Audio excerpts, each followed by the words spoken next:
ఏ అద్భుత క్షణాల గురించి మాట్లాడుతున్నావు నంది? కాలంలో ప్రతి క్షణము అద్భుతమే. నీవు ఈ క్షణాలను అద్భుతమని చెబుతున్నావు ఎందుకంటే ఈ క్షణాలను నీవు అనుభవిస్తున్నావు. కానీ ఏ క్షణాన్ని నీవు అనుభవించలేవు, ఆ క్షణం కూడా అలాంటిదే. ఇప్పుడు జరుగుతున్న కాలం లాంటిదే. భక్తి యాత్ర అలాగే ఉంటుంది నంది.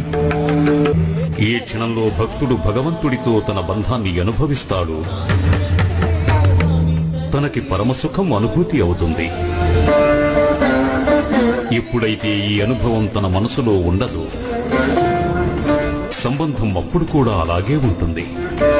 భక్తుడికి భగవంతుడికి ఉన్న సంబంధానికి ఇదే నిర్వచనం.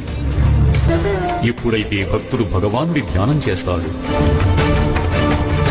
అప్పుడు భగవానుడు భక్తుడిని అనుగ్రహిస్తాడు. ఏ క్షణంలోనైనా భక్తుడు భగవానుడి ధ్యానం చేయకపోయినా, అప్పుడు కూడా భగవానుడు భక్తుడి మీద శ్రద్ధ చూపిస్తూనే ఉంటాడు. అందుకే నీవు అలా అనటం సరైనదేనంది.